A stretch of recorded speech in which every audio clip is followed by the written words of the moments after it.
Halo, Assalamualaikum. Perkenalkan, nama saya Asifa Nurul Maulida dan teman saya Nur Hikmatur Rizkia.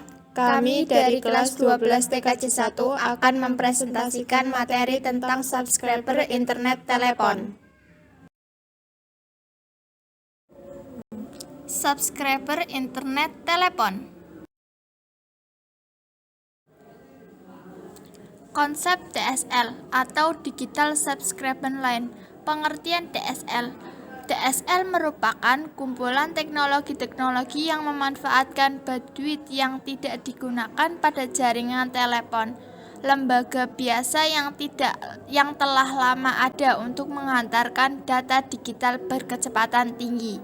Cara kerja DSL. Pertimbangan DSL internet sebagai kakak untuk dial-up.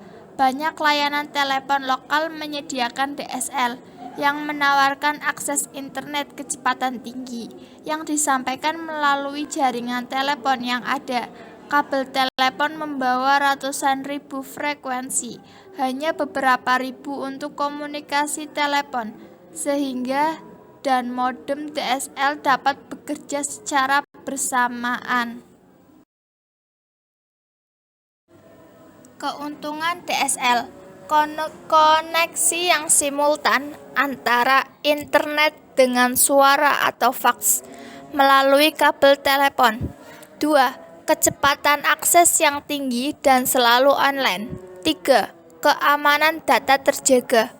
Kerugian DSL. 1. Panjang kabel tembaga dari CO ke pelanggan. 2. Adanya load call dan bridge taps.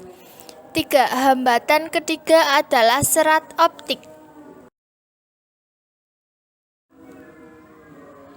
Tipe-tipe DSL. 1. Asymmetric DSL atau ADSL adalah teknologi pada komunikasi data yang dapat ditransmisikan data dengan cepat yang tinggi melalui kabel tembaga telepon dan memiliki sifat asimetrik.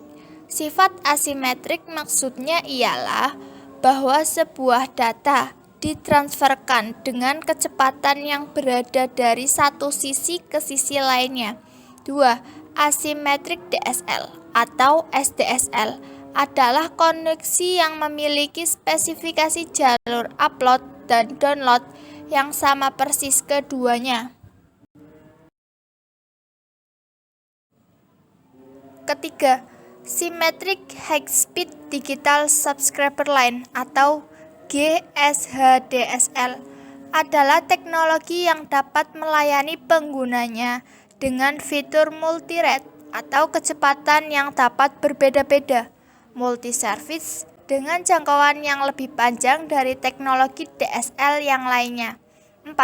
Integrated Service Digital Network DSL atau IDSL adalah sebuah line ISDN BRI yang digunakan sebagai jalur reset line.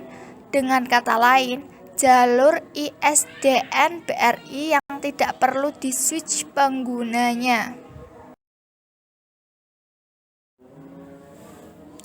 Yang kelima, Very High Data Rate DSL atau FDSL. FDSL dapat menghantarkan data penggunanya mulai dari 13 Mbps sampai 52 Mbps downstream dan 1,5 hingga 2,3 Mbps upstream hanya dengan menggunakan satu pasang kabel tembaga twisted.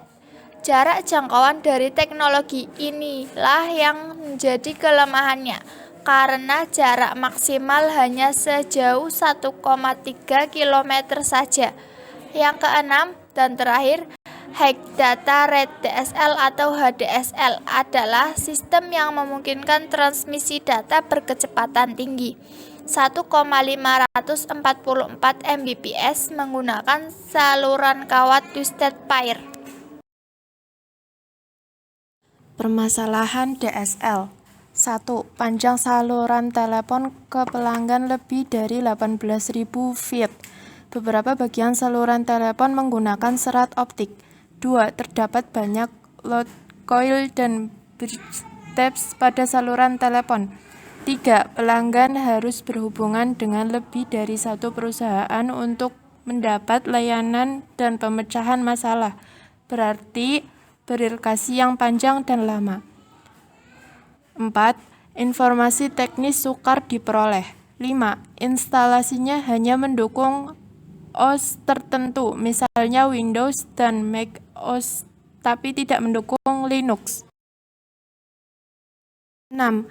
Interupsi layanan sering terjadi. Dan 7.